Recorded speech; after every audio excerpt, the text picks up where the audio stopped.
Hello friend. आज हम लोगों का 3D का सेकंड लेक्चर्स होगा। लास्ट लेक्चर्स में हम लोग बेसिक्स का जो ना कंसेप्ट देखे थे रिलेटेड टू आपको कोऑर्डिनेट ज्योमेट्रीज। तो वो कंसेप्ट तो इंपॉर्टेंट है ही 11th स्टूडेंट के लिए, लेकिन जो आज का मैं लेक्चर्स कवर अप कर रहा हूँ वो भी काफी इंपॉर्टेंट होगा। 12th के स्टूडेंट के लिए तो इंपॉर्टेंट होगा ही, 11th के स्टूडेंट के लिए भी इक्वली इंपॉर्टेंट होगा। तो आज हम लोग कवर अप करने वाले हैं डायरेक्शंस कोसाइंस और डायरेक्शंस रेशियो क्या होता है। ठीक है, तो चलिए हम लोग स्टार्ट करते हैं direction cosines and direction ratio से।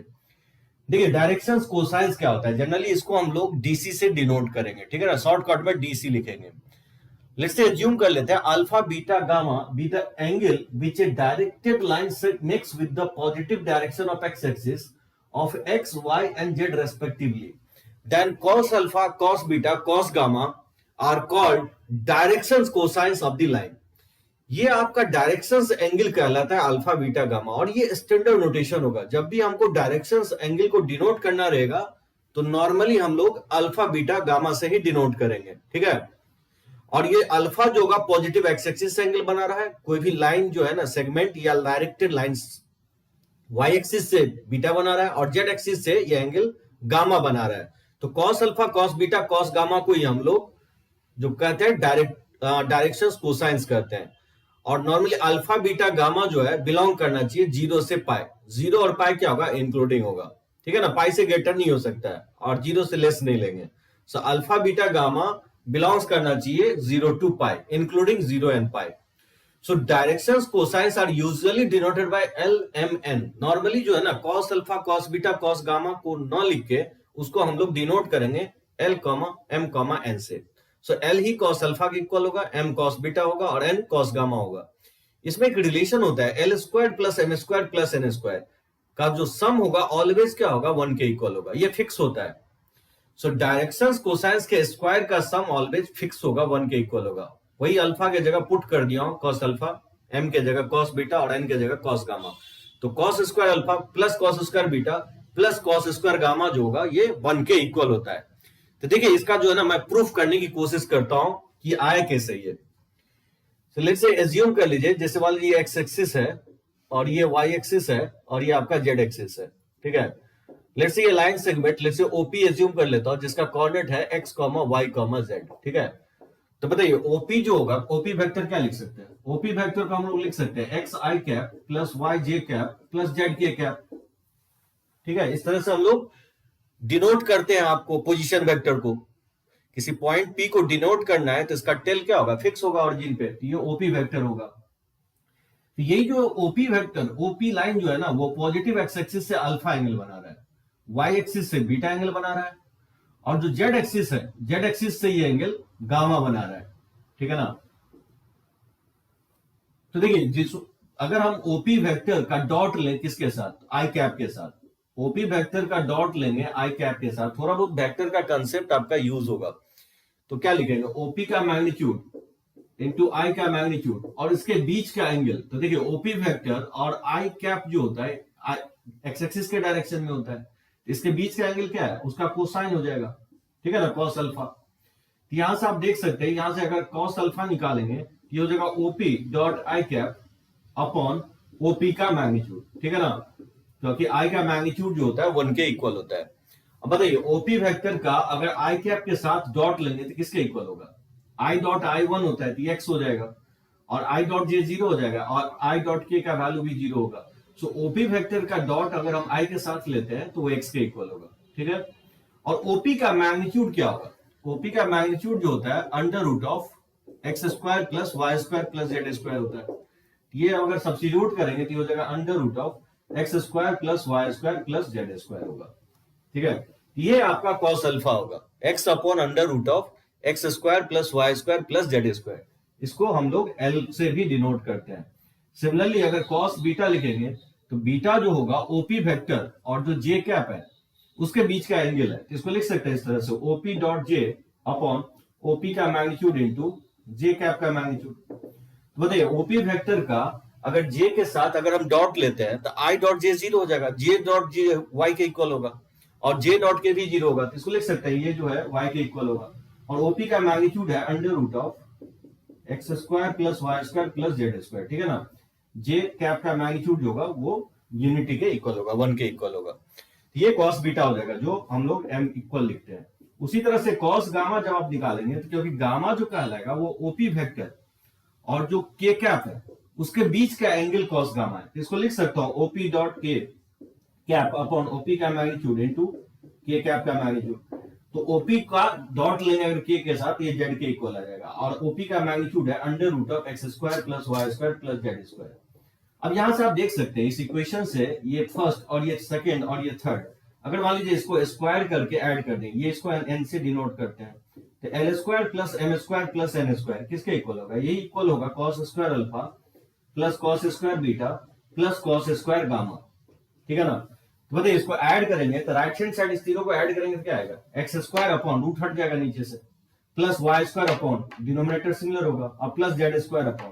तो बताइए अगर इसमें हम एलसीएम ले लें x square plus y square plus z square, ये किसके इक्वल होगा, x square plus y square plus z square numerator में भी आएगा और डिनोमिनेटर में भी आएगा, तो राइट हैंड साइड क्या आएगा, ये आपका 1 के इक्वल आ जाएगा, ठीक है ना। ये आपका प्रूफ हो गया। तो ध्यान रखना है कि डायरेक्शंस कोसाइंस के स्क्वायर का जो सम होता है ऑलवेज क्या होगा, 1 के इक्वल होता है। ये आपका प्रूफ हो गया। बहुत हद तक आप लोग फिजिक्स में भी पढ़े होंगे। देखिए इसको बेसिकली कहते क्या है, cos alpha cos beta cos gamma जो है वो नथिंग बट जैसे ओपी कैप, अगर यूनिट वेक्टर अगर ओपी का निकालते हैं तो क्या होगा, ओपी अपॉन ओपी का मैग्नीट्यूड लिख सकते हैं, ठीक है ना। तो ओपी वेक्टर जो है x i cap plus y j cap plus z k cap, और अपॉन और ओपी का मैग्नीट्यूड है under root of x square plus y square plus z square, ठीक है ना। तो जो ओपी कैप हो जाएगा वो एक्स अपॉन, इसको मान लीजिए 3 पार्ट में अगर स्प्लिट कर दे तो लिख सकता है आई कैप और plus y upon under root of x square plus y square plus z square into j cap और प्लस हो जाएगा z upon under root of x square plus y square plus z square into k cap, ठीक है ना। सो मैंने इसको 3 part में divide कर दिया। अब देख सकते हैं ये वैल्यू किसके इक्वल है, कॉस अल्फा के इक्वल है, तो कॉस अल्फा आई कैप और इसी को हम लोग बोल रहे हैं कॉस बीटा, तो कॉस बीटा जे कैप और प्लस हो जाएगा कॉस गामा, ठीक है ना, के कैप। इसी को आप l i cap plus m j cap और प्लस एम के कैप भी लिख सकते हैं। यानी हम कहना यही चाह रहे हैं कि जो ओपी का यूनिट वेक्टर होगा, जो यूनिट वेक्टर होगा उसका जो कंपोनेंट होगा वो डिनोट करेगा एल एम एन को, यानी cos alpha cos beta cos gamma को डिनोट करेगा। यानी किसी यूनिट वेक्टर को अगर 3 भागों में अगर रिजॉल्व करना हो, एक्स एक्सिस वाई एक्सिस और जेड एक्सिस के डायरेक्शन में रिजॉल्व करना हो, तो वो फैक्टर होगा l m n. X axis के अलोंग एल होगा, वाई एक्सिस के अलोंग एम होगा और जेड एक्सिस के अलोंग एन होगा। जैसे आप लोग देखिए थोड़ा बहुत फिजिक्स में आप पढ़े होंगे, जैसे मान लीजिए 2D में जनरली आपको बताया जाता है, कोई भी मान लीजिए फोर्स है, ठीक है, ये पॉजिटिव एक्स एक्सिस से मान लेते हैं कि अल्फा एंगल बनाता है, ठीक है। कोई भी फोर्स जो है ना किसी बॉडी पे एक्ट कर रहा है और ये पॉजिटिव एक्स एक्सिस से अल्फा बना रहा है, तो बताइए एफ को जो हम रिजॉल्व करेंगे एक्स एक्सिस के डायरेक्शन में रिजॉल्व करेंगे तो क्या होगा, ये एफ कॉस अल्फा हो जाएगा, और वाई एक्सिस के डायरेक्शन में जो हम लोग रिजॉल्व करते हैं तो वाई एफ साइन अल्फा हो जाएगा, ठीक है ना। तो यहां तो आपको दिख रहा है ना कॉस अल्फा, बेसिकली ये जो साइन अल्फा है ना इसको आप लिख सकते हैं F of cos of pi by 2 minus alpha लिखा जा सकता है। अब यही एंगल क्या है, ये angle he pi by 2 minus alpha है, जिसको मैंने बीटा लिखा हूं यहाँ पे, ठीक है ना, इसको मैं बीटा लिखा हूं। तो बोल सकते हैं ये एफ कॉस अल्फा होगा, और क्योंकि पाई बाय 2 माइनस अल्फा को हम एज्यूम कर रहे हैं कि बीटा के इक्वल है, तो एफ कॉस बीटा हो जाएगा। बात समझे। ये 2D में ब्रेक किए हैं, अगर 3D में ब्रेक किए रहते तो एक और कंपोनेंट जनरेट हो जाता कॉस गामा। होपफुली आप समझे होंगे। ये वाला पार्ट जो है आपको फिजिक्स में जनरली किसी भी वेक्टर को अगर एक्स एक्सिस और वाई एक्सिस के डायरेक्शन में रिजॉल्व करना हो तो जो एंगल पॉजिटिव एक्स एक्सिस से बना रहा है उसके डायरेक्शन में एफ कॉस अल्फा होता है, और यहाँ पे हम लोग एफ साइन अल्फा लिखते हैं। लेकिन ये जो अल्फा है इसी को हम लोग cos pi by 2 minus alpha भी लिख सकते हैं, इसको लिख सकते हैं cos pi by 2 minus alpha, क्योंकि साइन अल्फा जो होता है कॉस 90 माइनस अल्फा के इक्वल होता है, और pi by 2 minus alpha basically क्या होगा, पॉजिटिव वाई एक्सिस से फोर्स एफ बना रहा है एंगल, और इसी पाई बाय 2 माइनस अल्फा को बीटा मान लें तो ऑब्वियसली ये क्या हो जाएगा, एफ कॉस बीटा हो जाएगा। तो इसको आप रिजॉल्व कर सकते हैं, जैसे हम लोग 2D में रिजॉल्व किया उसी तरह से 3D में रिजॉल्व किया जा सकता है। सो ध्यान रखना है कि directions cosines is nothing but किसी यूनिट वेक्टर का रिजोल्यूशन है along x axis, Y axis and z axis. अगर किसी वेक्टर्स का, यूनिट वेक्टर का अगर रिजॉल्व कर रहे हैं एक्स एक्सिस के डायरेक्शन में, अगर वो पॉजिटिव एक्स एक्सिस से अल्फा एंगल बना रहा है तो कॉस अल्फा होगा, वाई एक्सिस से अगर वो वेक्टर बीटा एंगल बना रहा है तो कॉस बीटा होगा, और अगर जेड एक्सिस से वही लाइन अगर गामा एंगल बना रहा है तो उसका जो डायरेक्शन कोसाइंस होगा जेड एक्सिस के अलोंग कॉस गामा होगा। ठीक है, तो चलिए हम लोग आगे बढ़ते हैं, इसको आप नोट कर सकते हैं।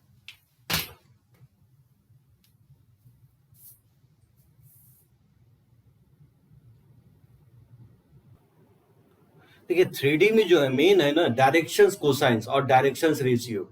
अगर आप ये समझ जाते हैं समथिंग लाइक मतलब स्लोप, जैसे हम लोग वाई इंटरसेप्ट जो स्ट्रेट लाइन में देखे थे आपको, कुछ उसी तरह का आपका कंसेप्ट चलता है डायरेक्शन कोसाइन और डायरेक्शन रेशियो वेक्टर इन 3D में। ठीक है, तो कुछ मैं उससे रिलेटेड मैं आपको प्रॉपर्टीज बता रहा हूं जो कि काफी इंपॉर्टेंट होगा।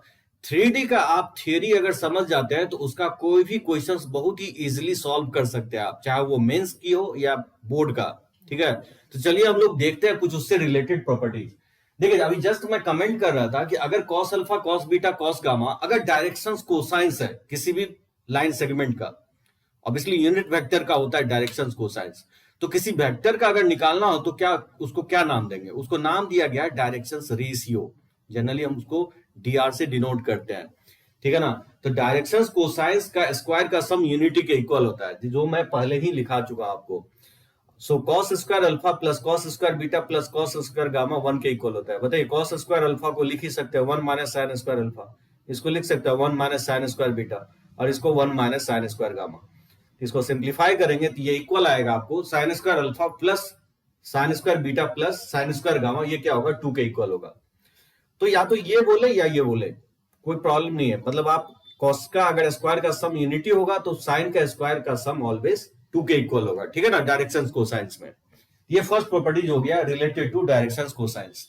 देखिए अगर कोई भी if A vector has a directions cosines l, m, n, then its directions ratio are given by a equal to lambda l, b equal to lambda m और c equal to lambda n, where lambda is the non-zero scalar quantity।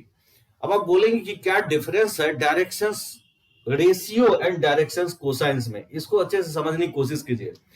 जैसे अभी just मैं comment कर रहा था, जो कोई vector unit vector है जिसका लेंथ यूनिट है, इसका जो डायरेक्शंस कोसाइन होता है वो l, m, n होता है। ठीक है, लेकिन अगर किसी वेक्टर्स का अगर डायरेक्शंस कोसाइन नहीं बोलेंगे, किसी वेक्टर का मान लीजिए लेंथ अगर लेमडा है, अगर मान लीजिए इसका लेंथ जो है लेमडा के इक्वल है, अगर पूछता है कि इसका डायरेक्शंस कोसाइंस क्या होगा तो इसको a, b, c से डिनोट किया जाता है, जहां a क्या होगा लेमडा l के इक्वल होगा, b लेमडा के n के इक्वल होगा और c लेमडा n के इक्वल होगा।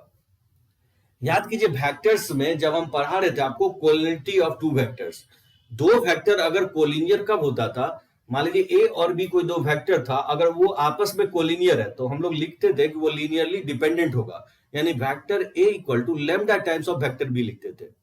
कुछ उसी टाइप का कंसेप्ट यहां पे भी होगा, यानी अगर आप यूनिट वेक्टर को 3 के डायरेक्शन में रिजॉल्व करेंगे तो उसको एलएमएन नाम दिया गया, उसको हम लोग बोलते हैं डायरेक्शंस कोसाइंस।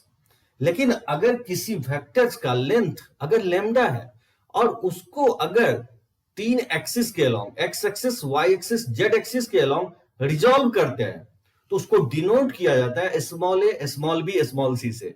ठीक है, और वो किसके इक्वल होगा? ए लेमडा एल के इक्वल होगा, बी लेमडा एन के इक्वल होगा और सी लेमडा एन के इक्वल होगा। यानी आप यहां पे देखेंगे तो जो डायरेक्शंस रेशियो है उसका स्क्वायर का सम अगर आप निकालेंगे ना तो ये वैल्यू जो ना इसके रूट के साथ लेमडा के ही इक्वल आएगा, ये मैग्नीट्यूड के इक्वल हो जाएगा इसका स्क्वायर का सम, क्योंकि अगर आप रूट के अंदर लेंगे तो ये लेमडा स्क्वायर एल स्क्वायर हो जाएगा plus lambda square m square हो जाएगा, यानी लेमडा स्क्वायर एन स्क्वायर हो जाएगा। बताइए इसमें अगर हम लेमडा स्क्वायर कॉमन ले लें तो क्या बचेगा? L square plus m square plus n square, और इसका वैल्यू हम लोग जानते हैं क्या होता है 1 के इक्वल होता है, और लेमडा स्क्वायर को लिख सकता है मॉड ऑफ लेमडा। यानी डायरेक्शंस कोसाइंस कहीं पे लिखा हुआ है तो उसका स्क्वायर का सम ऑलवेज यूनिटी होगा, लेकिन अगर डायरेक्शंस रेशियो है तो डायरेक्शंस रेशियो का स्क्वायर का सम यूनिटी नहीं होगा। ठीक है ना, मतलब आप बोल सकते हैं डायरेक्शंस कोसाइन जो है जनरली डिफाइन किया गया यूनिट वेक्टर के लिए। ठीक है ना, और डायरेक्शंस रेशियो डिफाइन किया गया किसी वेक्टर का जिसका लेंथ यूनिटी नहीं है, मतलब जिसका फाइनाइट लेंथ है 2 3 4 5। तो क्या करना है आपको, अगर मान लीजिए अगर फाइनाइट लेंथ का अगर वेक्टर है और उसको डिफाइन करना, तो उसको हम लोग डायरेक्शंस रेशियो बोलेंगे, जिसको हम लोग small a small b small c से डिनोट करते हैं।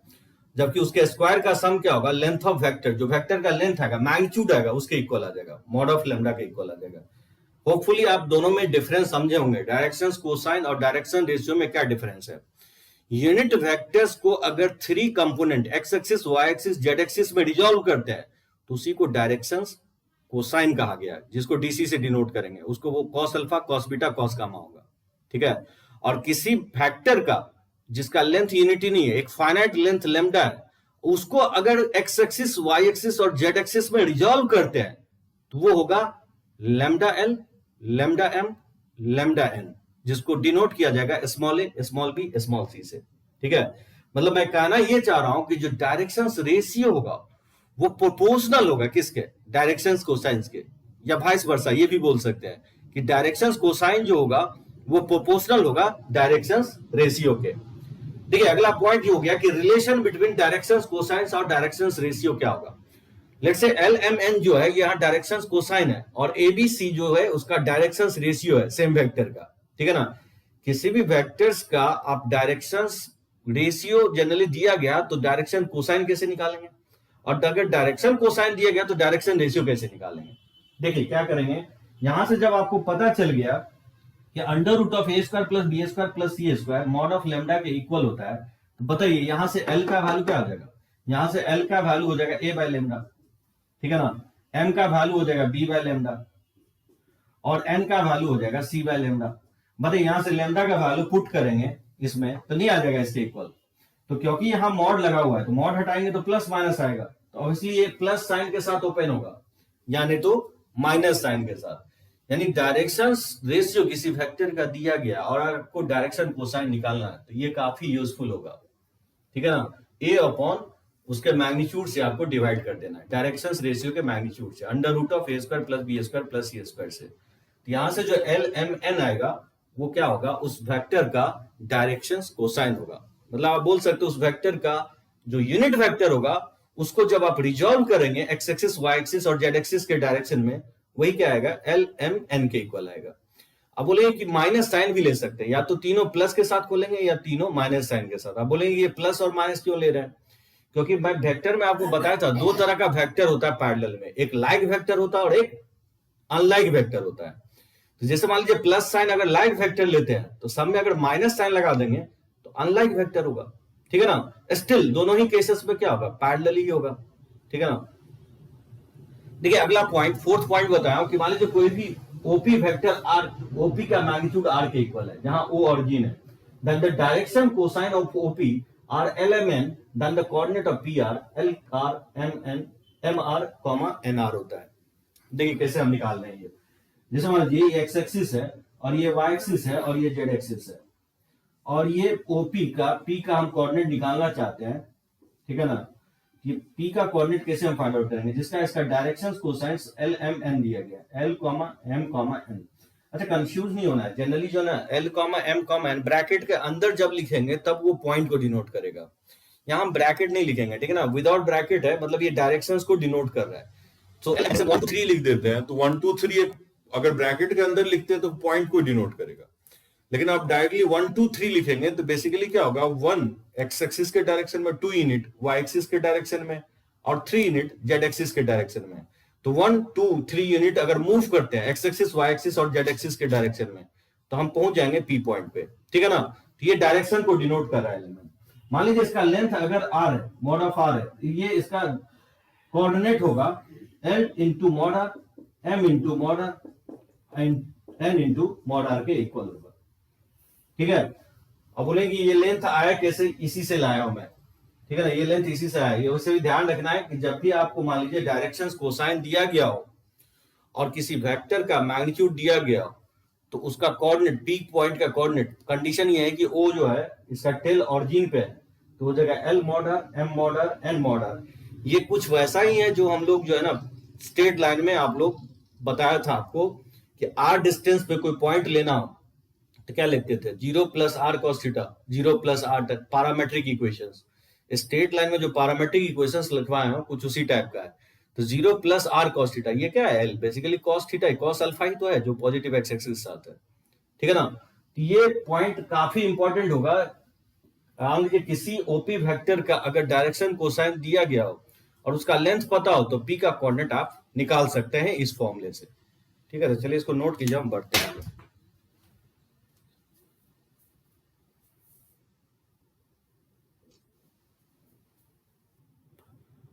फिर दो तीन पॉइंट और होगा डायरेक्शंस कोसाइंस और डायरेक्शंस रेशियो से रिलेटेड, जो कि काफी इंपॉर्टेंट होगा। ठीक है, अगर किसी वेक्टर्स का if a directions cosines of a line a b are l m n और ए बी का मैग्नीट्यूड अगर आर के इक्वल है, मतलब उसका लेंथ जो है आर के इक्वल है, और मान लीजिए ए का कोऑर्डिनेट दिया गया है x1 y1 z1, तो बी का कोऑर्डिनेट हो जाएगा x1 plus L R, y1 plus M R और z1 प्लस एन आर हो जाएगा, ठीक है ना। मान लीजिए कोई भी directed line segment a b है और इसका कोऑर्डिनेट है x1 y1 z1 और इसका directions cosine l, m, n है, ठीक है। तो बी का जो कोऑर्डिनेट होगा वो आपका x1 प्लस एल आर हो जाएगा, y1 प्लस एम आर और z1 प्लस एन आर। तो ये प्रीवियस से मैच कर रहा है। अगर ये ए अगर ऑरिजिन होता तो obviously x1 y1 z1 zero हो जाएगा, उस केस में L are M R N R हो जाएगा। मतलब आप बोल सकते हो ये जनरल फॉर्मूला आपका हो गया। मतलब अगर मान लीजिए कोई भी पॉइंट लाइन सेगमेंट पे दिया गया है और उससे आर डिस्टेंस पे कोई एक न्यू पॉइंट अगर आप चाहते हैं, कंडीशन ये है कि उसका स्लोप या डायरेक्शन कोसाइन दोनों सेम ही है, वर्ड डिफरेंट है। वहां पे हम लोग स्ट्रेट लाइन में स्लोप बोलते थे, यहाँ पे हम लोग डायरेक्शन कोसाइन या रेशियो बोल रहे हैं। जब भी डायरेक्शन कोसाइन किसी लाइन का बोलेंगे तो मतलब डायरेक्शन है वो, ठीक है ना। तो एलएमएन उसका डायरेक्शन है, मतलब क्या होगा कि एल के डायरेक्शन में एक्स एक्सिस मूव कर रहे हैं, वाई एक्सिस के डायरेक्शन में एम यूनिट और जेड एक्सिस के डायरेक्शन में एन यूनिट, तो क्या होगा वो एक डायरेक्शन देगा मुझे। तो ए बी लाइन का डायरेक्शन ये है। तो जब भी आपको बी का कोऑर्डिनेट चाहिए और ए बी का लेंथ अगर आर के इक्वल हो, ए बी का लेंथ आर के इक्वल हो, तो बी का कोऑर्डिनेट हो जाएगा x1 plus L R, y1 plus M R और z1 plus N R. Straight line में भी मैं कुछ इसी तरह से ही लिखवाया आपको parametric equations of straight line में। मान लीजिए x1 y1 कोई पॉइंट था और r डिस्टेंस पे अगर मान लीजिए थीटा एंगल बना रहा है पॉजिटिव एक्स एक्सिस के साथ ए बी लाइन, तो r डिस्टेंस पे कोई पॉइंट लेना रहता था तो कैसा लेते थे? x1 plus are cos theta comma y1 plus R sine theta लेते थे। वो कॉस थीटा है क्या? बेसिकली वही कॉस अल्फा है, और साइन थीटा मैं आपको एक्सप्लेन किया हूं, पाई बाय 2 माइनस अल्फा को ही हम लोग बीटा लिखे हैं, और वही एल है, वही एम है, वही एन है, ठीक है ना। तो कोई भी लाइन सेगमेंट का अगर डायरेक्शन कोसाइन दिया गया और एक पॉइंट दिया गया हो और आर डिस्टेंस पे अगर फाइंड आउट करना हो बी का कोऑर्डिनेट, तो इस फॉर्मूले को यूज कर सकते हैं आप, ठीक है ना। चलिए नेक्स्ट पॉइंट पे आते हैं। मान लीजिए दो कोऑर्डिनेट दिया गया पी क्यू, पी का कोऑर्डिनेट दिया गया और क्यू का कोऑर्डिनेट दिया गया, that the directions ratio of the line P Q R जो होगा वो ए हो जाएगा x2 माइनस x1, बी हो जाएगा y2 माइनस y1 और सी हो जाएगा z2 माइनस z1। और direction cosines of the line P Q क्या होगा? x2 minus x1, P Q magnitude से डिवाइड कर देंगे, ठीक है ना। और ये y2 माइनस y1 यानी ये इसके PQ के मैग्नीट्यूड से डिवाइड कर देंगे, और n हो जाएगा Z2 minus Z1 upon PQ के मैग्नीट्यूड से डिवाइड कर देंगे, तो जो एलिमेंट आएगा वो सेम लाइन का डायरेक्शन कोसाइन आ जाएगा। ये कुछ नहीं है, जब आपको मैं वेक्टर बता रहा था तो जैसे देखिए ए बी जो है ना, वहां पे मैं निकालता था ए बी वेक्टर, वहां पे हम क्या करते थे कि बी के पोजीशन में से ए के पोजीशन को सबट्रैक्ट कर देते थे। तो बी का जो पोजीशन क्या दिया गया, सॉरी पी क्यू वेक्टर यहां निकालना है, ए बी नहीं, तो पी क्यू वेक्टर निकालना रहता था तो हम लोग क्यू के पोजीशन में से पी के पोजीशन को सबट्रैक्ट करते थे।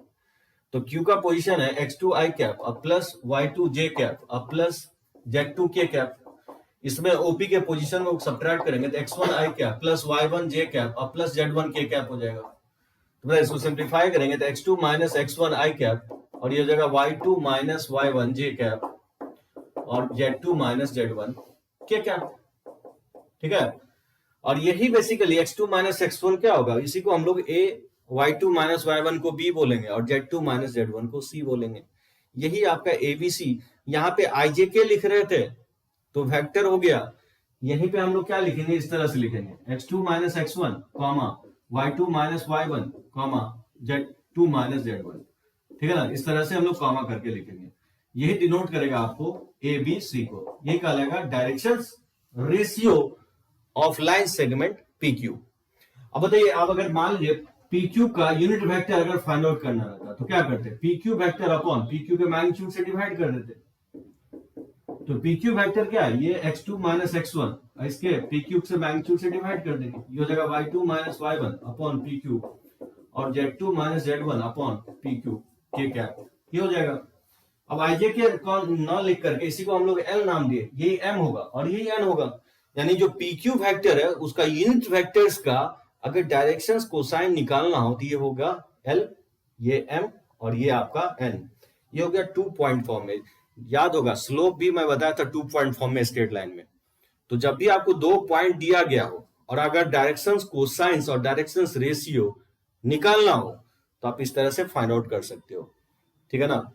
मतलब x2 minus x1, y2 minus y1 और z2 माइनस z1। हाँ, कोई जरूरी नहीं कि आप x2 माइनस x1 करो, आप x1 minus x2, y1 minus y2, z1 minus z2 भी कर सकते हो, क्योंकि जो pq फैक्टर निकाले हैं qp निकालेंगे तो पलट जाएगा, एक लाइक होगा तो एक अनलाइक वेक्टर्स हो जाएगा।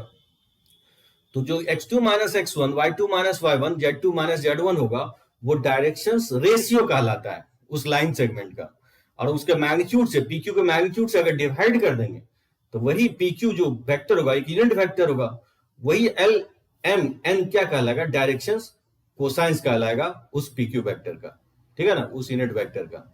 अगर मैं पूछूं कि डायरेक्शंस कोसाइंस एक्स एक्सिस का क्या होगा तो क्या लगता है आपका आंसर होना चाहिए, एक्स एक्सिस का डायरेक्शन कोसाइन क्या होगा। एक्स एक्सिस का जो डायरेक्शन कोसाइंस होगा, जैसे वेक्टर में बोलेंगे तो मैं यूनिट वेक्टर बताया था आई कैप होता है, जो यूनिट वेक्टर होता था आई कैप पोजीशन वेक्टर, वो आई कैप एक्स एक्सिस के डायरेक्शन में होता है। लेकिन अगर डायरेक्शन कोसाइन आपसे पूछे एक्स एक्सिस पे क्या होगा तो 1, 0, 0 होगा, वाई एक्सिस पे क्या होगा 0, 1, 0 होगा, और जेड एक्सिस का क्या होगा 0, 0, 1 होगा। ये ही कहलाएगा आपको डायरेक्ट कोसाइंस एक्स एक्सिस का, वाई एक्सिस का और जेड एक्सिस का। अगर मैं आपसे पूछूं कि डायरेक्शंस कोसाइन मत निकालो, डायरेक्शंस रेशियो क्या होगा एक्स एक्सिस का, तो आपका आंसर क्या होगा। अगर डायरेक्शंस रेशियो निकालना हो कि एक्स एक्सिस का तो क्या होगा, कोसाइन तो ठीक है 1, 0, 0 हो गया, तो डायरेक्शन रेशियो पूछो तो क्या होगा, तो डायरेक्शंस रेशियो जो होगा ना एक्स एक्सिस का x, 0, 0 लिख सकते हैं, यानी डायरेक्शंस रेशियो अगर पूछे कि एक्स एक्सिस का क्या होगा तो उसको आप लिख सकते हैं x, 0, 0। अगर डायरेक्शंस रेशियो पूछो कि y एक्सिस का क्या होगा तो ये 0, y, 0 हो जाएगा, यानी डायरेक्शंस रेशियो z एक्सिस का क्या होगा तो ये हो जाएगा 0, 0, z। यानी जब भी रेशियो की बात आएगी ना तो उस केस में ये डिफरेंट वैल्यू ले सकते हो, जिसका लेंथ मतलब कोई भी फाइनाइट लेंथ ले सकते हैं, 2 यूनिट, 5 यूनिट, 10 यूनिट। लेकिन जब भी डायरेक्शंस कोसाइन की बात होगी तो यूनिट वेक्टर की बात होगी, तो यूनिट वेक्टर का एक्स एक्सिस के अलोंग जो होगा वैसा लेंथ जिसका यूनिट लेंथ होगा, वाई एक्सिस जेड एक्सिस का कंपोनेंट होगा नहीं, क्योंकि एक्स एक्सिस का ही कंपोनेंट हम एक्स एक्सिस के डायरेक्शन में निकाल रहे हैं यूनिट लेंथ का, तो 1, 0, 0 होगा, ठीक है ना। तो होपफुली आप डायरेक्शंस कोसाइंस और डायरेक्शंस रेशियो में डिफरेंस आपको क्लियरली पता चला होगा। 2 पॉइंट दिया रहेगा तो कैसे निकालेंगे direction cosine direction ratio, 1 point दिया रहेगा उस लाइन का डायरेक्शंस कोसाइन दिया गया तो दूसरा पॉइंट कैसे जनरेट करेंगे। ऑरिजिन मान लीजिए, ऑरिजिन से पी पॉइंट पे अगर पॉइंट को जनरेट करना हो उसका ओपी का डायरेक्शन कोसाइंस अगर एलिमेंट दिया गया तो पी का कोऑर्डिनेट लेंथ के टर्म में कैसे लिखेंगे अगर ओपी का लेंथ दिया गया हो आर, तो इसको सही से देखेंगे। ये इक्वली जो है ना 11th के लिए ही आपको सिलेबस में है और 12th के सिलेबस में तो है ही। तो चलिए इसमें हम लोग कुछ क्वेश्चंस लेते हैं।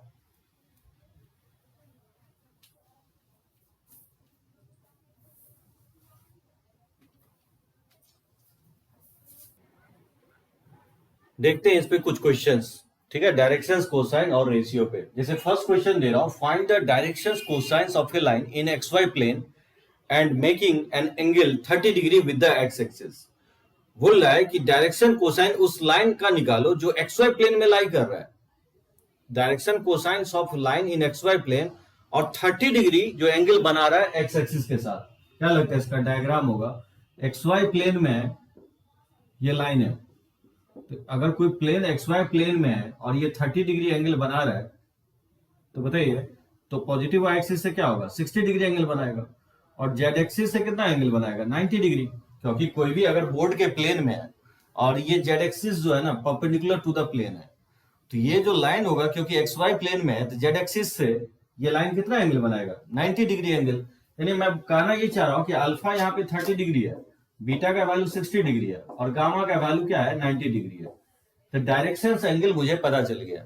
तो बताइए डायरेक्शन नहीं निकल जाएगा कोसाइंस, एल इक्वल टू ही कॉस अल्फा होता है, तो ये कॉस 30 डिग्री आपका √3/2 हो जाएगा और m का वैल्यू हो जाएगा कॉस बीटा और कॉस 60 डिग्री का वैल्यू 1/2 और जो n का वैल्यू है कॉस 90 डिग्री कॉस गामा, तो कॉस 90 डिग्री का वैल्यू 0, तो √3/2 1/2 0 हो जाएगा। ये आपका डायरेक्शंस, ठीक है, कोसाइंस होगा। यहाँ पे मेंशंस नहीं कर रहा है एक्स एक्सिस की पॉजिटिव एक्स एक्सिस, तो इवन आप यहाँ पे पॉजिटिव एक्स एक्सिस डिनोट कर दे तो यही होगा।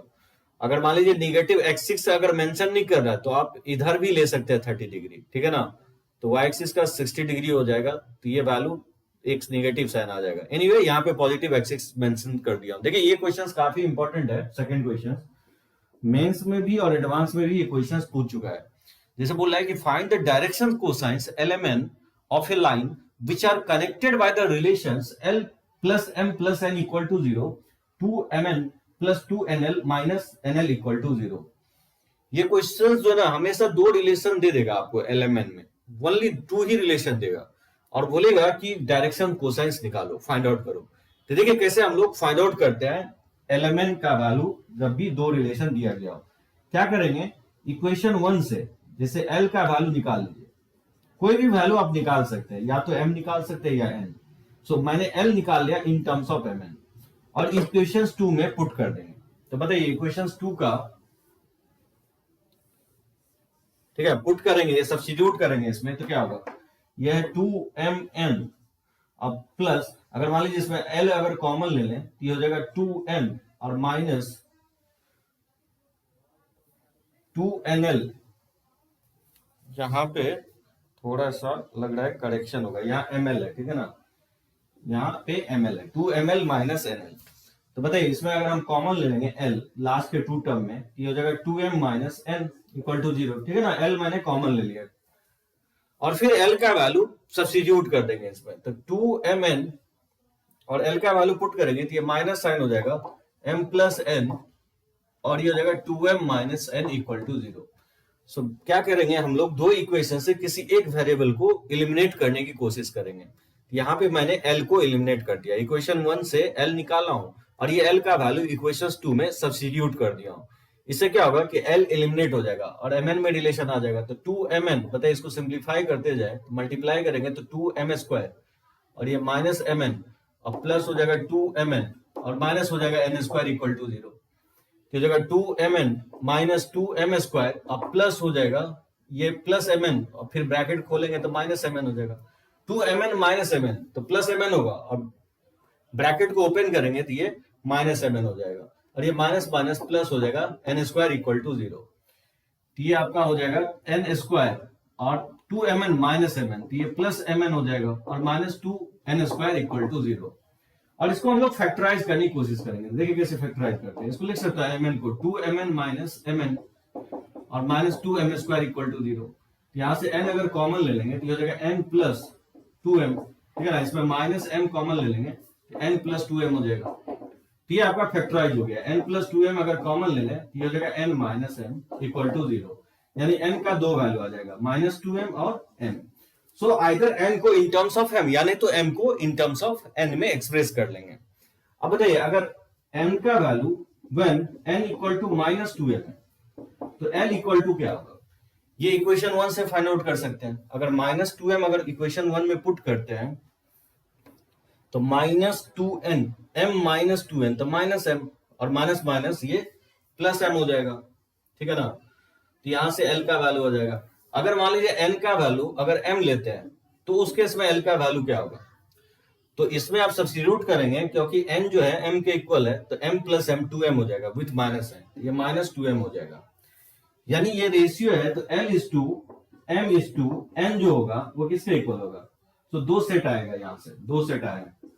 सो l का वैल्यू क्या है m is to m is to n का वैल्यू है माइनस 2m और यानी तो ये भी आ सकता है l का वैल्यू पहला सेट है minus 2m is to m रहने देंगे एज इट इज क्योंकि m के टर्म में निकालना है और n का वैल्यू है m। बात समझे क्या कि मैंने क्या किया कि एन एल को इन टर्म्स ऑफ एन में एक्सप्रेस कर लिया। अब L is to M is to N क्या होगा, एल का वैल्यू पुट करेंगे एम और एन को रहने देते हैं क्योंकि एम के ही टर्म में लिखे हैं एल और एन को, और फिर एन का वैल्यू जब एल जो है एम के इक्वल होगा तो उस केस में एन का वैल्यू क्या हो जाएगा, -2m हो जाएगा। दूसरा सेट ये होगा कि एल का वैल्यू अगर -2m लेते हैं तो एन एम का वैल्यू एज इट इज रखें और एन का वैल्यू m हो जाएगा। ठीक है ना, इवन आप चाहें तो आप इसको ये डिवाइड कर सकते हैं आप इसको, तो ये क्या हो जाएगा, अगर n से डिवाइड कर दे क्योंकि ये रेशियो है तो आप जो है ना एलिमिनेट कर सकते हैं, n से डिवाइड करेंगे तो ये 1 1 -2 हो जाएगा और ये नहीं तो -2 1 1 हो जाएगा। ठीक है ना, इसके मैग्नीट्यूड से डिवाइड कर देंगे तो जो डायरेक्शन कोसाइंस होगा, बताइए इसका मैग्नीट्यूड क्या आएगा, √1² 1² + 4 यानी √6 आएगा, तो √6 से डिवाइड कर देंगे, ये 1/√6 और ये हो जाएगा -2/√6। एक तो सेट ये आएगा और दूसरा सेट हो जाएगा -2/√6 1/√6 1/√6। इस टाइप के क्वेश्चंस में हमेशा आपको दो सेट जनरेट होगा एलएमएन का। √6 से इसलिए हम डिवाइड किए क्योंकि 1 1 -2 और -2 1 1 क्या था, डायरेक्शंस रेशियो था। तो अगर डायरेक्शंस कोसाइन बोल रहा है निकालने के लिए, क्वेश्चंस क्या कह रहा है कि डायरेक्शंस कोसाइन निकालो, तो कैसे निकालेंगे, उसके मैग्नीट्यूड से डिवाइड कर देंगे, √a² + b² + c² से डिवाइड कर देंगे, तो ये जो आएगा आपको डायरेक्शंस कोसाइन आ जाएगा। तो ये जो है ना यूनिट वेक्टर का रिजोल्यूशन हो गया, यूनिट वेक्टर को रिजॉल्व करेंगे X axis Y axis Z axis में, तो ये आएगा और हमेशा दो सेट आएगा। ठीक है ना, समटाइम्स पूछता है कि ये डायरेक्शंस कोसाइन है तो उसके बीच का एंगल निकालो। अगर मान लीजिए दो लाइन को ये डिनोट कर रहा है और ये डायरेक्शंस दिया गया, एक का सेट आया, ये दूसरा सेट आया, दूसरे लाइन का डायरेक्शन आ रहा है, तो इसके बीच का एंगल पूछ सकता है। तो चलिए उसको हम लोग आगे कवर करते हैं और कुछ और क्वेश्चंस इस पे लेते हैं। इस टाइप के क्वेश्चंस में करेंगे क्या, एल एम एन में दो रिलेशन रहेगा तो किसी एक रिलेशन को एलिमिनेट कर देंगे और एन को एम के टर्म में या नहीं तो एम को एन के टर्म में एक्सप्रेस कर लेंगे और इसमें L is to M is to N, क्योंकि ये रेशियो है तो एक वेरिएबल अपने आप एलिमिनेट हो जाएगा। ठीक है ना, सो एम से मैं डिवाइड कर दिया क्योंकि ऑब्वियसली इसके मैग्नीट्यूड से डिवाइड करेंगे ना तो एम डिनोमिनेटर में भी आएगा, तो आपस में अपने आप कैंसिल आउट हो जाएगा। चलिए इसको लिखिए।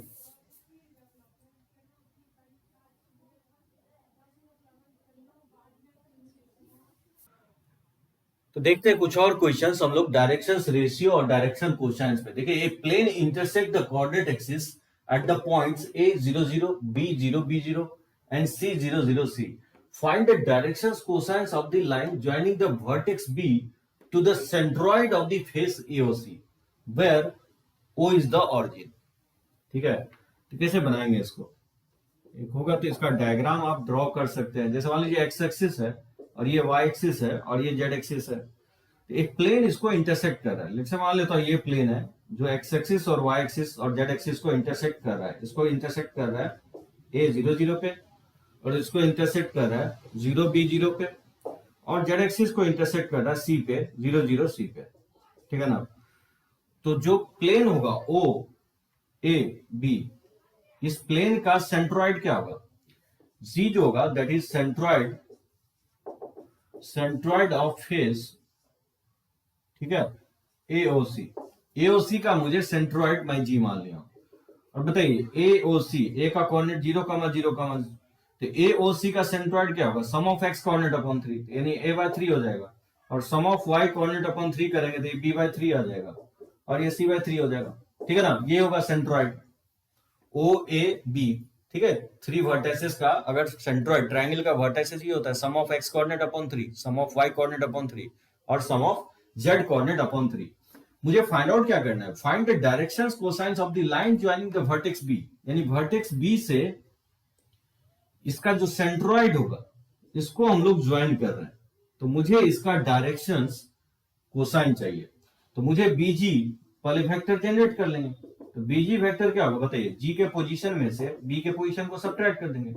प्योरली वेक्टर्स है, कुछ नहीं है। आपको 3D जो है ना वेक्टर अगर आप समझ गए हैं तो वहां पे हम लोग पोजीशन वेक्टर के टर्म आईजेके लिखते थे, यहाँ पे भी हम लोग वही काम कर रहे हैं। ठीक है ना, 2 पॉइंट का मैं बताया हूं कि कैसे हम लोग डायरेक्शन रेशियो और कोसाइन निकालते हैं। वैसे मैं वेक्टर के टर्म इसलिए लिख रहा हूं स्टार्टिंग में कि जिससे कि आप कंफ्यूज ना हो। a-0 ये होगा ना जी के a-0, यहां जनरली कॉमा लिखेंगे आईजेके ना लिख करके, 0 - b ठीक है, और जी, सो ये हो जाएगा 0 माइनस 0, ये 0 हो जाएगा, यानी a comma minus B comma 0 आ गया। तो ये आपका कहलाएगा डायरेक्शंस रेशियो। लेकिन मुझे कोसाइंस निकालना है, तो क्या करेंगे, इसके मैग्नीट्यूड से हम लोग डिवाइड कर देंगे। जी का पोजीशन है a by three minus B, ठीक है ना, a बाई थ्री माइनस 0, ये हो जाएगा आई कैप, अब प्लस हो जाएगा b बाई थ्री और माइनस इसका y कोऑर्डिनेट है b, ये j कैप हो जाएगा, अब plus c by three minus 0 हो जाएगा इंटू k कैप, ये आपका आ गया a बाई थ्री। आप इसको ऐसे भी लिख सकते हैं माइनस 2b बाई थ्री और इंटू c बाई थ्री। ये आपका हो गया डायरेक्शंस रेशियो। और डायरेक्शंस कोसाइंस निकालना है तो इसके मैग्नीट्यूड से आप डिवाइड कर देंगे, ठीक है ना। तो ये आपका डायरेक्शंस, मान लीजिए यहाँ पे डायरेक्शंस रेशियो ही निकालना रहता तो ये इसका आंसर हो जाता। अगर कोसाइंस निकालने के लिए कहता है इसके under root of A square, इसके मैग्नीट्यूड के स्क्वायर के सम से डिवाइड कर देते हैं, ठीक है ना। देखिए नेक्स्ट क्वेश्चन में 2 पॉइंट दिया गया, बोला डायरेक्शंस रेशियो निकालो। बहुत सिंपल है, पी क्यू वेक्टर अगर निकालना है तो क्यू के पोजीशन में से पी को सब्ट्रैक्ट कर देंगे।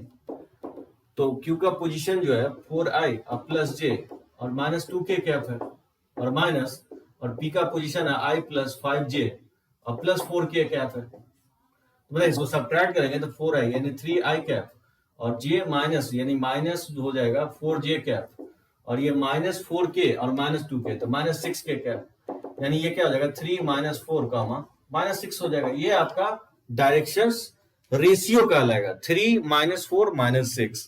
अगर डायरेक्शंस कोसाइंस निकालना रहता तो इसके मैग्नीट्यूड से हम लोग डिवाइड कर देते।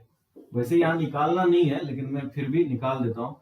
इसका डायरेक्शंस कोसाइन हो जाएगा 3 अपॉन इसका मैग्नीट्यूड से डिवाइड कर देंगे, 9 प्लस 16 और प्लस 36, तो 16 प्लस 9 25 और 25 और 36 कितना हो जाएगा, ये 51 हो जाएगा, नहीं 61 हो जाएगा, 61 के इक्वल हो जाएगा। तो क्या करेंगे, अंडर रूट ऑफ 61 से डिवाइड कर देंगे, ठीक है ना। तो ये माइनस 4 अपॉन रूट 61 और फिर माइनस 6 अपॉन रूट 61।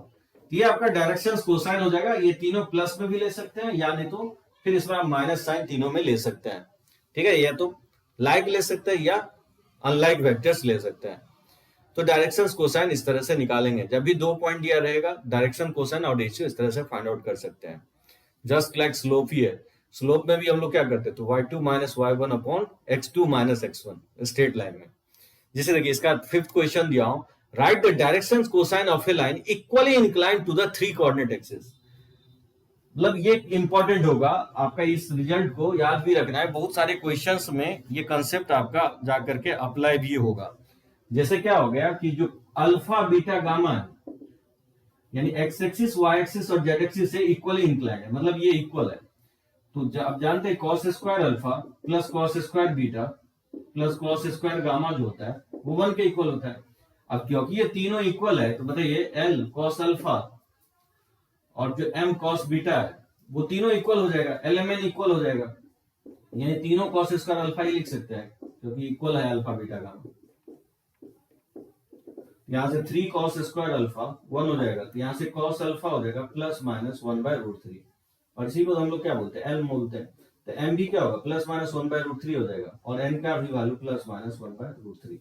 सो जो एल एम एन होगा वो आएगा आपका 1 बाय रूट 3, 1 बाय रूट 3 और 1 बाय रूट 3, या नहीं तो minus 1 by root 3 minus 1 by root 3 minus 1 by root 3। ये आपका डायरेक्शन कोसाइंस होगा वैसे लाइन का जो एक्स एक्सिस वाई एक्सिस और जेड एक्सिस के साथ इक्वली इंक्लाइंड होगा।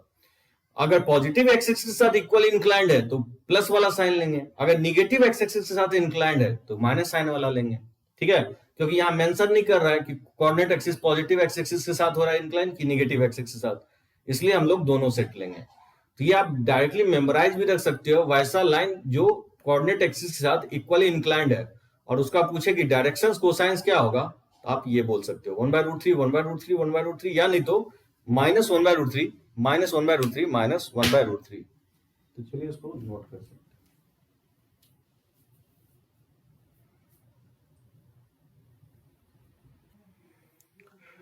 चलिए एक और कंसेप्ट हम लोग कवर करते हैं, डायरेक्शंस कोसाइंस और डायरेक्शंस रेशियो से रिलेटेड है। जैसे एंगल बिटवीन टू लाइंस, देखिए हम लोग अब वेक्टर से शुरू कर रहे हैं। वेक्टर में मैं आपको डॉट प्रोडक्ट बताया था। दो वेक्टर का डॉट कैसे फाइंड आउट करते हैं, वो जस्ट लाइक क्या होगा कि दो लाइंस के बीच का एंगल कैसे निकालेंगे। जैसे मान लीजिए दो वेक्टर के बीच का एंगल, अगर मान लीजिए वेक्टर ए और वेक्टर बी था और उसके बीच का एंगल निकालते तो डॉट से इजीली निकाल लेते थे। cos theta equal to A dot B upon A का मैग्नीट्यूड इंटू बी का मैग्नीट्यूड। देखिए यहाँ पे क्या कह रहा है कि vector P has a direction cosines L1 M1 N1 and another vector Q has a direction cosines L2 M2 N2। तो जो थीटा जो है angle between vector P and Q है, दो लाइन के बीच का जो है थीटा एंगल है, तो cos थीटा जो होता है L1 L2 plus M1 M2 plus क्या होगा N1 N2 होगा। ठीक है ना। जैसे मान लीजिए कि ये दो लाइंस है, ठीक है, ये इसका डायरेक्शन P के डायरेक्शन में और इसका Q के डायरेक्शन में, और इसके बीच का एंगल थीटा है। तो बताइए cos थीटा क्या लिखेंगे। cos थीटा हम लोग लिखेंगे P dot Q upon P का मैग्नीट्यूड इंटू Q का मैग्नीट्यूड। तो P डॉट Q जो P का जो है, P जो है ये L1 I cap plus M1 J cap plus N1 K cap है। वेक्टर Q जो है L2 ठीक है I cap M2 J cap plus N2 K cap है। तो बताइए इसमें डॉट निकालेंगे तो P डॉट Q क्या लगेगा इसका, P डॉट Q हो जाएगा L1 L2 और प्लस हो जाएगा M1 M2 और प्लस N1 N2 हो जाएगा। ठीक है ना। और P का मैग्नीट्यूड क्या होगा, P का magnitude under root of L1 plus M1 square plus N1 square. आप जानते हैं डायरेक्शन कोसाइंस के स्क्वायर का सम जो होता है वो यूनिटी के इक्वल होता है, ये 1 हो जाएगा। सिमिलरली Q का मैग्नीट्यूड क्या होगा 1 हो जाएगा। इसमें आप पुट करेंगे तो ये L1 L2 plus M1 M2 plus N1 N2 हो जाएगा। ठीक है ना। इसका मैग्नीट्यूड क्या होगी 1 के इक्वल है, तो जब आप सब्स्टिट्यूट करेंगे इसमें, ठीक है ना, ये वैल्यू सब्स्टिट्यूट करेंगे तो डिनोमिनेटर आपका 1 आ जाएगा। ये मैं प्रूफ किया, ये ठीक है, रिजल्ट लिखा हूं। सो जब भी दो वेक्टर का बीच का एंगल निकालना है और उस दोनों वेक्टर्स का डायरेक्शन कोसाइंस दिया गया है, तो क्या करना है, product of these two directions cosine हो जाएगा। L1 L2 plus M1 M2 plus N1 N2 आ जाएगा।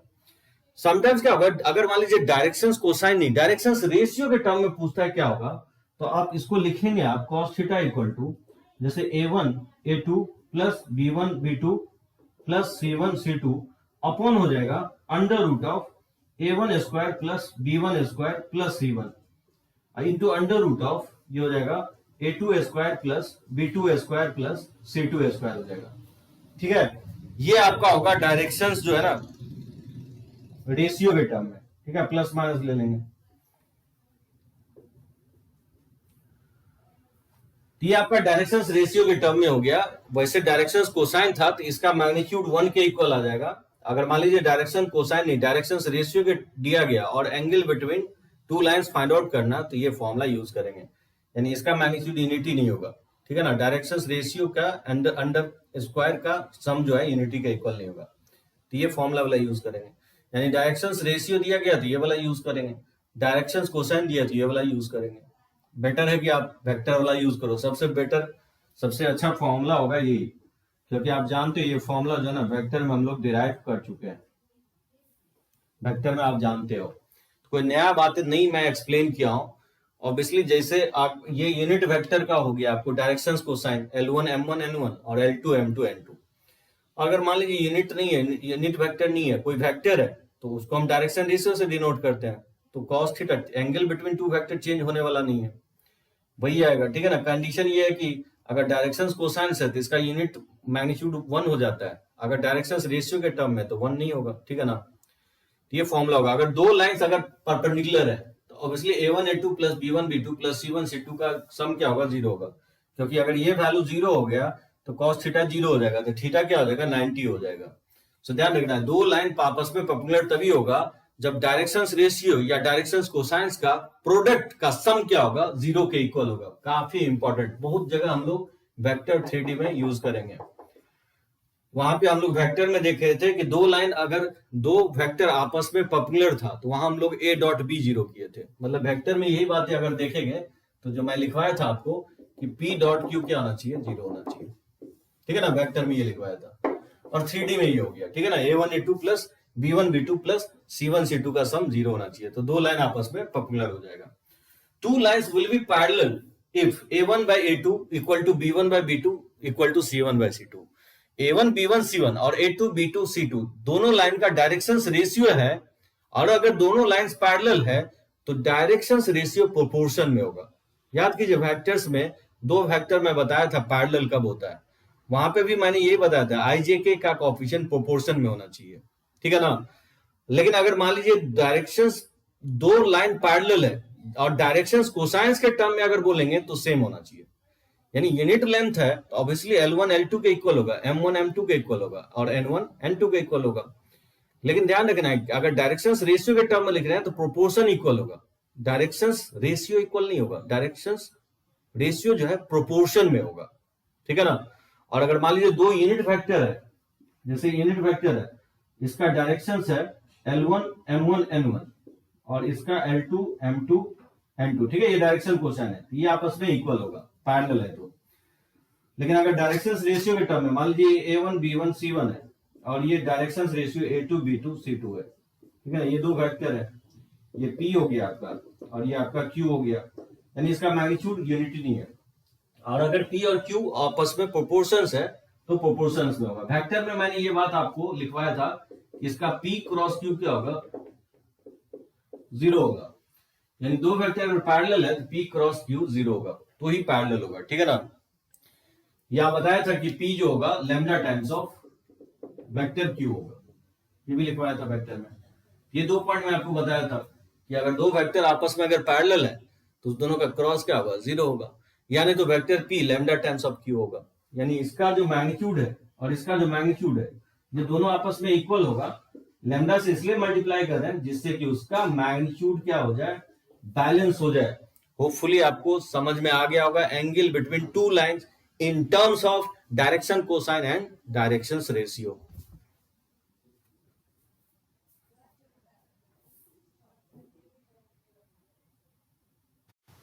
तो चलिए कुछ और क्वेश्चंस हम लोग देखते हैं, डायरेक्शंस कोसाइंस और डायरेक्शंस रेशियो और एंगल बिटवीन टू लाइंस के। जैसे consider a cube whose edges are parallel to coordinate axis, find the directions ratio and direction cosines of its diagonal। मतलब ये सब क्वेश्चंस जो है ना बहुत ही आपका मतलब स्टैंडर्ड टाइप का क्वेश्चंस होगा। इसका जो है ना एक अनदर क्वेश्चंस में आपको डायरेक्टली यूज कर सकते हैं सब कंसेप्ट, ठीक है ना। तो क्वेश्चंस नहीं होगा, जस्ट लाइक इसको थ्योरी की तरह ही हम लोग ट्रीट करेंगे। देखिए कैसे हम लोग फाइंड आउट करते हैं। जैसे मान लीजिए एक फॉर्म कर लेते हैं, क्यूब फॉर्म कर लेते हैं, ठीक है ना। लेट्स से ये एक्स एक्सिस के डायरेक्शन में और ये आपका वाई एक्सिस के डायरेक्शन में और ये आपका जेड एक्सिस के डायरेक्शन में। तो इसलिए इसको ऑरिजिन ले लेते हैं और लेट्स से इस कोऑर्डिनेट को कुछ नाम दे देता हूं, ए, लेट्स से इसको B, C, D, let's say E, F, ठीक है ना। इसको एज्यूम कर लेता हूं जी। तो बताइए अगर मान लीजिए एजेस लेंथ अगर स्मॉल ए एज्यूम कर लें, इसका एजेस लेंथ अगर स्मॉल ए एज्यूम कर लें तो सारे वर्टिसेस का कोऑर्डिनेट आप बहुत इजीली लिख सकते हैं। बताइए ए का कोऑर्डिनेट क्या होगा, a, 0,0 हो जाएगा, ये मैं पहले लिखा हूं आपको, ये हो जाएगा y एक्सिस के डायरेक्शन मूव कर रहे हैं तो x कोऑर्डिनेट वही होगा, y एक्सिस a हो जाएगा, a 0 हो जाएगा। अब यहां से हम लोग पॉजिटिव z एक्सिस के डायरेक्शन मूव कर रहे हैं तो a 0 a हो जाएगा, ठीक है ना। g का कोऑर्डिनेट क्या होगा, ये ओनली z एक्सिस के डायरेक्शन में, तो ये ऑरिजिन है, ये आपका 0 0 a हो जाएगा, ठीक है। उसी तरह से डी का कोऑर्डिनेट क्या होगा, डी का कोऑर्डिनेट हो जाएगा a, x एक्सिस के डायरेक्शन में, y एक्सिस के डायरेक्शन में और z एक्सिस के डायरेक्शन में, a, f का क्या होगा, g से अगर f पे जाएंगे तो y एक्सिस का डायरेक्शन मूव कर रहे हैं तो 0 a हो जाएगा, ठीक है ना। और e का कोऑर्डिनेट ओनली हम क्योंकि प्योरली y एक्सिस के डायरेक्शन मूव कर रहे हैं तो 0 a 0 हो जाएगा, ठीक है। इस तरह से वर्टिसेस जनरेट कर लेंगे। फर्स्ट लेक्चर्स में आपको ये सारे बातें बता चुका हूं कि अगर x axis, y axis, z axis है और साइड लेंथ अगर दिया गया हो क्यूब का a तो अदर वर्टिसेस a के टर्म में हम लोग फाइंड आउट कर लिया। अब देखिए इसमें जो डायगोनल होगा, फर्स्ट डायगोनल अगर विजुअलाइज करें तो ये O अंदर के फेसेस में है और D जो है बाहर के फेसेस में है। तो एक तो डायगोनल OD होगा, सो डायगोनल OD जो होगा क्या होगा, ए आई कैप प्लस ए जे कैप प्लस ए के कैप, यही आपका ए डायरेक्शंस क्या होगा, डायरेक्शंस रेशियो होगा। So directions ratio OD, OD vector का जो होगा वो a comma a comma a हो जाएगा, ठीक है ना। अनदर जो मान लीजिए आउटर फेस आपका ये है और इनर फेस ई पे है, तो दूसरा जो है डायगोनल जो होगा वो आप बीई ले सकते हैं। सो बीई डायगोनल क्या हो जाएगा, बीई डायगोनल ई के पोजीशन में से बी के पोजीशन को सब्ट्रैक्ट कर देंगे, तो ई का जो पोजीशन है 0 माइनस ए, ठीक है, आई कैप, अब प्लस हो जाएगा ए माइनस 0 जे कैप, अब प्लस हो जाएगा 0 माइनस ए के कैप, यानी ये वैल्यू आ जाएगा माइनस ए आई कैप प्लस ए जे कैप और माइनस ए के कैप। तो ये हो गया डायरेक्शंस।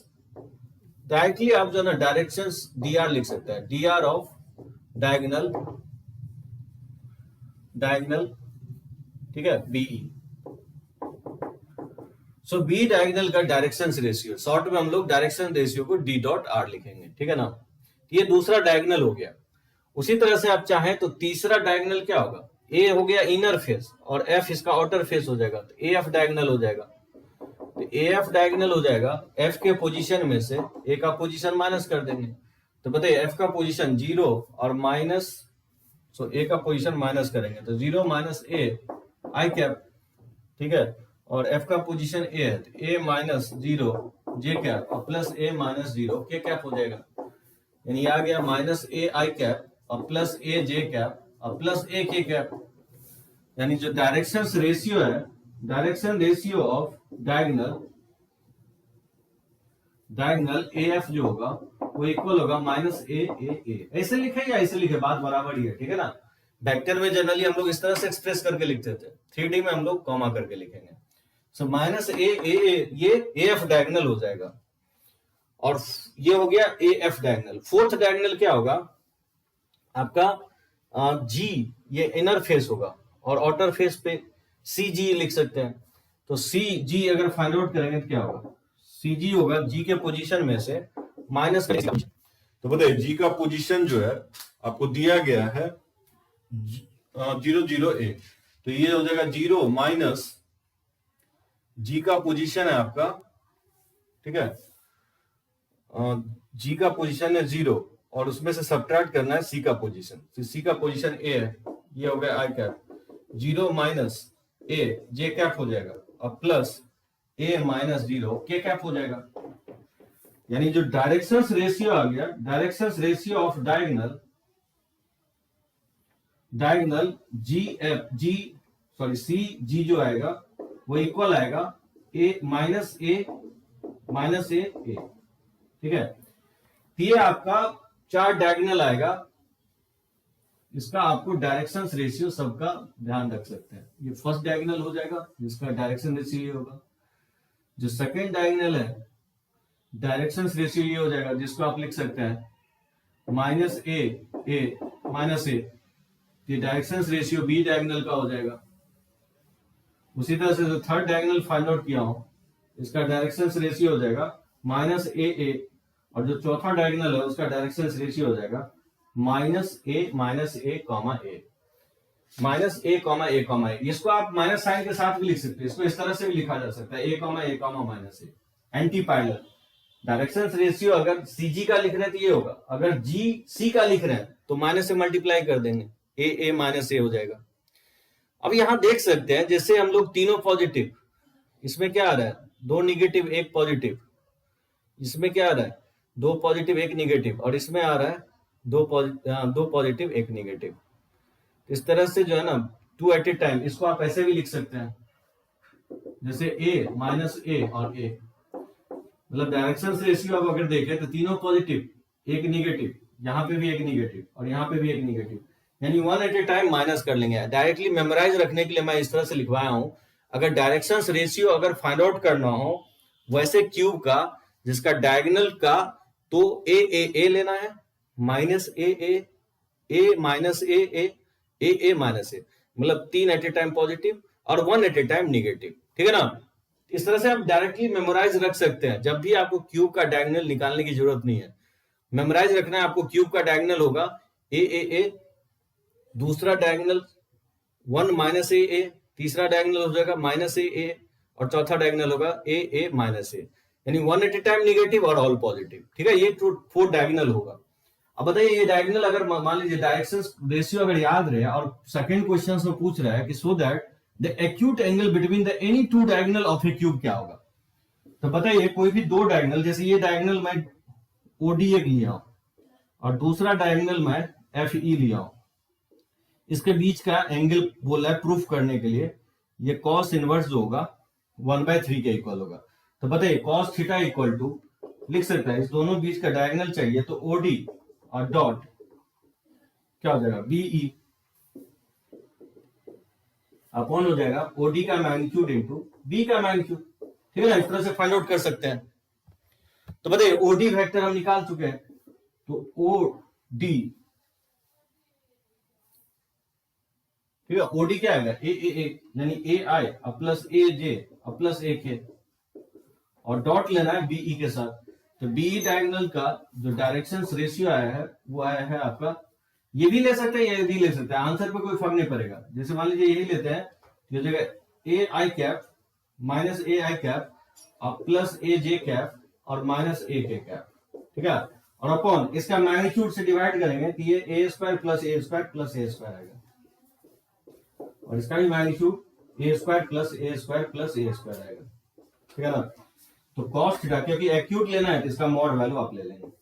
बताइए इसका डॉट लेंगे तो क्या होगा ए माइनस ए, तो माइनस ए स्क्वायर हो जाएगा और ए जाए अब प्लस ए जे तो प्लस ए स्क्वायर हो जाएगा और ये ए के और ये माइनस ए के तो माइनस ए स्क्वायर हो जाएगा। ठीक है, इसका मॉड वैल्यू अपॉन ये √3a इंटू √3a का मॉड वैल्यू, तो ए स्क्वायर से माइनस ए स्क्वायर कैंसिल हो जाएगा, तो ए स्क्वायर अपॉन √3 3 हो जाएगा तो 3a स्क्वायर, ए स्क्वायर से स्क्वायर कट जाएगा, ये 1/3 के इक्वल आएगा। यानी यहां से थीटा फाइंड आउट करेंगे तो कॉस इनवर्स 1/3 के इक्वल आएगा। सो ध्यान रखना है कि ये डायगोनल्स के बीच का एंगल आया है, तो किसी भी दो डायगोनल के बीच का एंगल क्यूब में जब आप फाइंड आउट करेंगे तो वो फिक्स आएगा। वो किसके इक्वल आएगा, कॉस इनवर्स 1/3 आएगा। सो जैसे हम लोग दो डायगोनल लिए हैं ओडी और बी, उसी तरह से कोई भी दो डायगोनल के बीच का एंगल इसके इसके या इसके इसके किसी भी दो डायगोनल के बीच का एंगल निकालेंगे तो वो आपको हमेशा फिक्स आएगा, कॉस इनवर्स 1/3 के इक्वल आएगा। क्यूबाइड में चेंज हो जाएगा, ठीक है ना, क्यूबाइड में सारे एंगल्स चेंज होगा डायगोनल के बीच का एंगल, लेकिन क्यूब में एंगल जो है किसी भी दो डायगोनल के बीच का एंगल फिक्स होता है और वो किसके इक्वल होता है, कॉस इनवर्स 1/3 के इक्वल होता है। ये रिजल्ट भी आप मेमोराइज रख सकते हैं।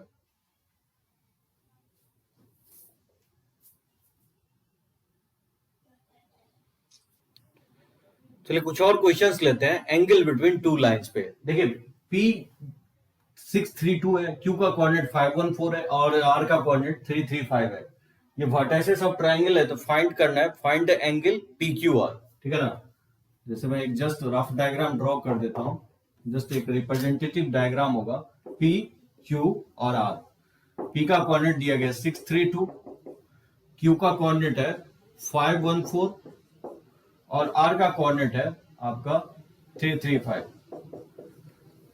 तो बोल रहे इसके बीच का एंगल निकालो, PQR यानी Q के पास का जो एंगल होगा ये मुझे थीटा फाइंड आउट करना है। तो बहुत इजीली निकाल सकते हैं आप 3D का यूज करो या वेक्टर का, जैसे ये वेक्टर जनरेट कर लेंगे दोनों वेक्टर। तो बताइए QP वेक्टर क्या होगा, जो डायरेक्शंस रेशियो होगा, directions ratio of QP vector. Position vector में क्या लिखते हैं, P के पोजीशन में से हम लोग Q के पोजीशन को माइनस करते हैं। तो बताइए 6 - 5 ये होगा ना, कॉमा 3 - 1 कॉमा 2 - 4। इस तरह से ये इसलिए लिख रहा हूं जैसे कि आपके थियरी जो है ना ग्रैप्स करे, इस टाइप से ही लिखा हूं। ये होता है directions ratio of QP। Directions ratio of QR vector क्या होगा, QR वेक्टर मतलब R के पोजीशन में से क्या करना है, Q का पोजीशन सब्ट्रैक्ट कर देना है। पोजीशन वेक्टर अगर आप वेक्टर समझ गए ना तो 3D बहुत इजी है, पूरा वेक्टर के टर्म में ही हम एक्सप्रेस करने की कोशिश करेंगे। तो R के पोजीशन में से इसको माइनस करेंगे तो ये जगह 3 - 5 और ये जगह 3 - 1 और 5 - 4। और समझिए I, J, K, प्लस लिखते थे, यहाँ पे लिखने की जरूरत नहीं है, कॉमा से एक्सप्रेस कीजिए। -2 2 और 1 हो जाएगा। और बताइए इसके बीच का अगर एंगल निकालना है तो इसका डॉट प्रोडक्ट पहले निकाल लेंगे। तो बताइए QP का डॉट अगर निकालते हैं QR के साथ तो क्या आएगा, इसका डॉट प्रोडक्ट क्या होता है, इसका डॉट प्रोडक्ट हो जाएगा 1 × -2 प्लस 2 इंटू 2 हो जाएगा, और प्लस हो जाएगा -2 इंटू 1 हो जाएगा, ये जगह -2 और ये जगह 4 और ये -2, इसका सम देख रहे हैं 0 आ रहा है, यानी आप यहां बोल सकते हैं कि QP क्या होगा, वो परपेंडिकुलर होगा किस पे, QR पे, क्योंकि इसका डॉट 0 आ रहा है, यानी थीटा क्या होगा 90 हो जाएगा। अगर मान लीजिए इसका डॉट 0 नहीं आता तो वो फॉर्मूला यूज कर लेते हैं, A1 B1 plus A2 B2 plus C1 C2, A1 A2 plus B1 B2 plus C1 C2 upon under root of A1 square plus B1 square plus C1 square into under root of A2 square plus B2 square plus C2 square, या नहीं तो आप QP dot QR upon QP का magnitude into QR का magnitude, जैसे भी बनाइए, vector से बनाइए या जो फॉर्मूला लिखवाया 3D में, आंसर वही आएगा, 90 डिग्री बनेगा, मतलब ये ट्राइंगल जो है ना राइट एंगल ट्राइंगल है। और बताया था ये स्टार्टिंग में आपको ट्राइंगल पूछे कि कैसा है, तो डिस्टेंस फॉर्मूला से भी आप वेरीफाई कर सकते हो, पाइथागोरस अगर होल्ड करता है डिस्टेंस फॉर्मूला से निकालेंगे, अगर पाइथागोरस होल्ड कर रहा है तो भी ये प्रूफ हो जाएगा कि राइट एंगल ट्राइंगल है। एनीवे जो भी एंगल, मान लीजिए यही एंगल निकालना है तो क्या करेंगे, ये वेक्टर और ये वेक्टर जनरेट कर लेंगे और डॉट प्रोडक्ट से निकाल लेंगे, ठीक है ना। तो वेक्टर का भी यूज कर सकते हैं और 3D का भी यूज कर सकते हैं। देखिए ये काफी इंपॉर्टेंट क्वेश्चन होगा, बोले so that the directions cosines of a line which is perpendicular to the line having a directions cosines, बोल रहा है कि दो लाइन है हमारे पास, दो लाइन है जिसका डायरेक्शंस कोसाइन जो है ना, ये L1 M1 और N1 है, ठीक है, और एक दूसरा लाइन है जिसका डायरेक्शंस कोसाइंस दिया गया है आपको, ये vector B equal to let's say L2 I cap plus M2 J cap plus N2 K cap, ठीक है ना। यही दो लाइन है जिसका डायरेक्शंस कोसाइंस आपको दिया गया है, तो बोल रहा है कि वैसा डायरेक्शंस कोसाइंस निकाल लो जो इस दोनों लाइन पे क्या हो, परपेंडिकुलर हो। क्या लगता है आपका, कैसे निकालेंगे और कैसे स्ट्राइक कर रहा है आपको, डायरेक्शंस कोसाइन वैसे लाइन का निकालना है जो ये दो गिवन लाइन है उस पे परपेंडिकुलर होना चाहिए, जबकि इस दोनों लाइन का डायरेक्शंस कोसाइन दिया गया है। अगर आपने वेक्टर के टर्म में सोचा तो बहुत इजीली बन जाएगा। सोचिए कि वेक्टर में हमने कहा बताया था कि दो वेक्टर के परपेंडिकुलर वेक्टर कैसे हम लोग निकालते थे, तो अगर इस दोनों लाइन के परपेंडिकुलर यानी दोनों वेक्टर के परपेंडिकुलर अगर वेक्टर का डायरेक्शन कोसाइन निकालना, तो वो कौन सा वेक्टर होगा, वो वेक्टर होगा A क्रॉस B, ये होगा A क्रॉस B यानी तो B क्रॉस A हो जाएगा।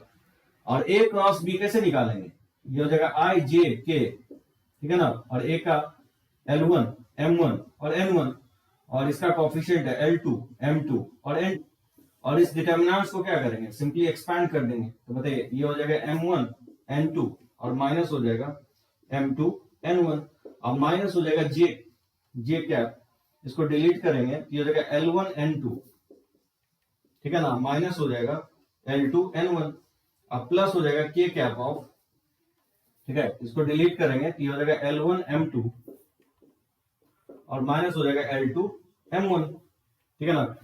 अब बोल सकते हैं directions ratio of a line perpendicular to the given line, और क्या हो जाएगा, ये हो जाएगा M1 N2 minus M2 N1, अगर इसे माइनस से मल्टीप्लाई कर देंगे तो पहले N1 L2 और माइनस हो जाएगा L1 N2, और फिर ये हो जाएगा L1 M2 minus L2 M1, ये इसका डायरेक्शन कोसाइंस होगा। आई थिंक मुझे ये प्रूफ करना था, ठीक है ना, ये मुझे प्रूफ करना था। तो इस तरह से आप प्रूफ कर सकते हैं डायरेक्शंस रेशियो वैसा लाइंस का जो दो गिवन लाइंस पे परपेंडिकुलर होगा, ठीक है ना। ये काफी इंपॉर्टेंट होगा ये कंसेप्ट, इसको आगे चल के हम लोग यूज करेंगे, ध्यान रखना है, ठीक है ना। बहुत लोगों को स्ट्राइक नहीं करता है वेक्टर के टर्म में, सब लोग समझता है 3D का क्वेश्चन है, 3D को अगर वेक्टर के टर्म में नहीं सोचेंगे ना तो फिर डिफिकल्टी आती है। सो बेसिकली यहाँ पे क्रॉस निकालना था, दो वेक्टर का क्रॉस फाइंड आउट करना था, और क्रॉस का जानते हैं डायरेक्शंस क्या होता है, ए और बी पे परपेंडिकुलर होता है। चलिए आगे बढ़ते हैं।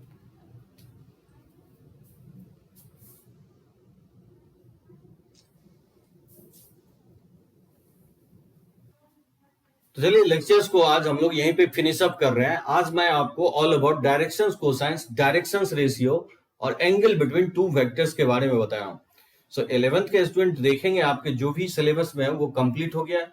12th का हम लोग आगे अपलोड करेंगे, काफी इंपॉर्टेंट होगा, plane line, line line, plane plane से कंसेप्ट रिलेटेड।